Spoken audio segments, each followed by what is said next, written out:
हाय listeners, आपका स्वागत है रेडियो द्वारका में। आज हम लोग आए हुए हैं आर्टेमिस हॉस्पिटल गुरुग्राम में और यहाँ पर वर्ल्ड हेपेटाइटिस डे 2020 हुआ है और मेरे साथ डॉक्टर कपिल हैं। डॉक्टर कपिल यूनिट हेड हैं आर्टेमिस हॉस्पिटल में गैस्ट्रोएंटरोलॉजी और लीवर डिजीजेस के। डॉक्टर साहब आपका स्वागत है। Thank you. डॉक्टर साहब एक बात बताएं, हेपेटाइटिस जैसे अभी आप बोल रहे थे कि प्रिवेंटेबल है, प्रिवेंशन हो सकता है इसका वैक्सीनेशन के थ्रू और अलग अलग तरीके। मैं जानना चाहता हूँ एक आम आदमी के लिए उसको किन बातों का ध्यान रखना चाहिए ताकि वो इनसे बच सके। देखिए, हेपेटाइटिस के 4 मेन प्रकार हैं। हेपेटाइटिस ए, बी, सी और ई।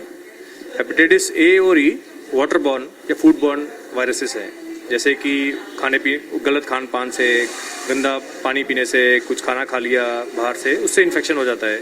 तो सबसे बड़ा प्रिवेंशन यही है कि आप साफ खाना खाइए, अच्छी तरह खाना उबला हुआ होना चाहिए, पानी का सोर्स साफ होना चाहिए, उससे प्रिवेंटेबल है। दूसरा हेपेटाइटिस बी है। हेपेटाइटिस बी जो कि है वायरस है, टोटली वैक्सीन प्रिवेंटेबल वायरस है।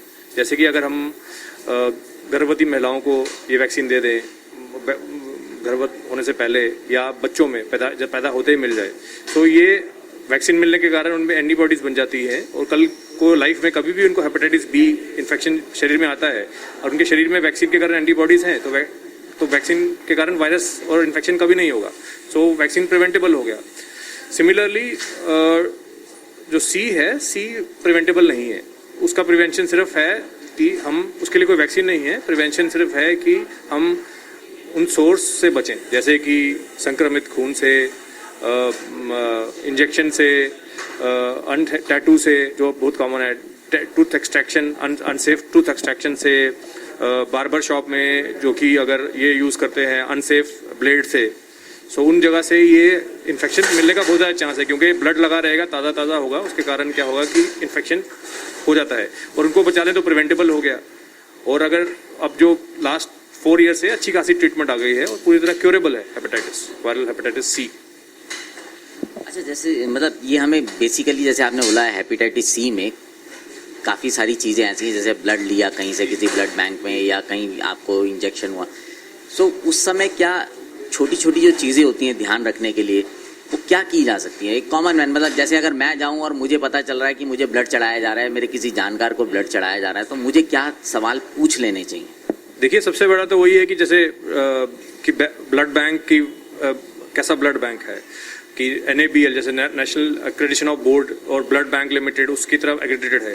अगर वैसा होगा तो मैंडेटरी है वो ब्लड बैंक बिना टेस्टिंग किए खून नहीं चढ़ा सकता। बाकी कई जगह ऐसा होता है कि प्राइवेट नर्सिंग होम या छोटे हॉस्पिटल हैं जिनमें वैसी मैंडेटरी या स्ट्रिक्ट रेगुलेशंस नहीं है, उन कंडीशन से बचना चाहिए। अगर क्योंकि उसी जगह होने का चांस रहता है जहाँ पे टेस्टिंग ना हुई हो, क्योंकि गवर्नमेंट ऑफ इंडिया ने तो मैंडेटरी कर दिया है कि ब्लड बैंक बिना टेस्टिंग किए हेपेटाइटिस बी, सी, HIV और कुछ इन्फेक्शन और हैं, उसके बिना ब्लड किसी दूसरे पेशेंट को ट्रांसफ्यूज नहीं कर सकते। एक ये है। दूसरा है कि जैसे इंजेक्शन कहीं लगता है तो हमेशा डिस्पोजेबल सिरिंज का यूज़ होना चाहिए।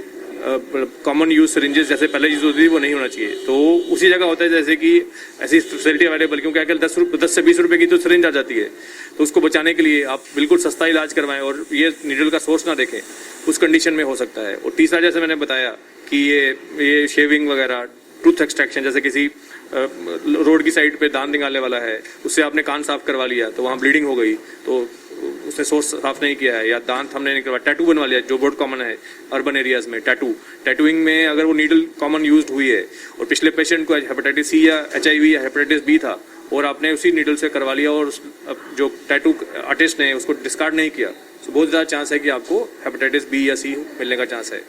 तो ये प्रिवेंटेबल है कि हम ध्यान रखें कि कहाँ करवा रहे हैं। जैसे कि आप कहते हैं कि आप खाना अच्छा खाएं, वैसे ही कोई भी इलाज कराना पड़े तो जांच करके अपने लेवल पे, क्योंकि हॉस्पिटल जब भी आप ब्लड बैंक से पूछेंगे वो आपको इन्फॉर्मेशन देंगे और फॉर्म साइन करवाते हैं, उसमें लिखा होगा कि हम जो आपको ब्लड ट्रांसफ्यूज कर रहे हैं वो बी, सी, HIV से मुक्त है। Thanks a lot doctor, thanks.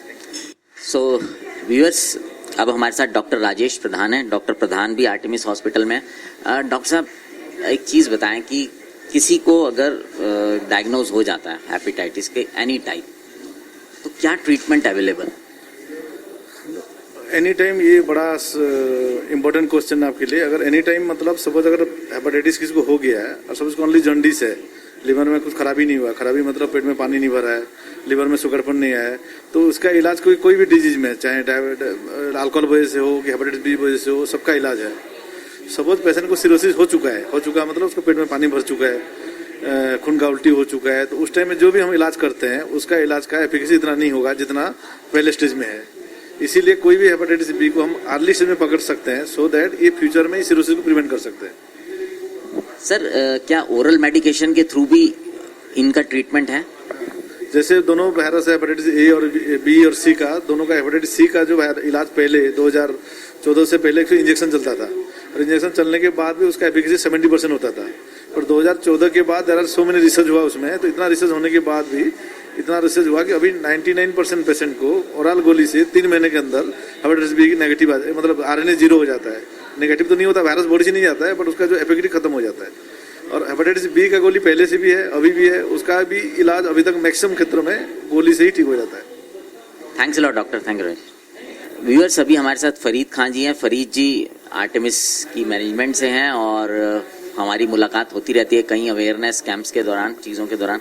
Farid जी, आने वाले समय में हेपेटाइटिस को लेके और किस तरह के अवेयरनेस प्रोग्राम्स करने की सोच रहे हैं आप लोग, हालांकि क्योंकि अभी तो कोरोना का समय चल रहा है?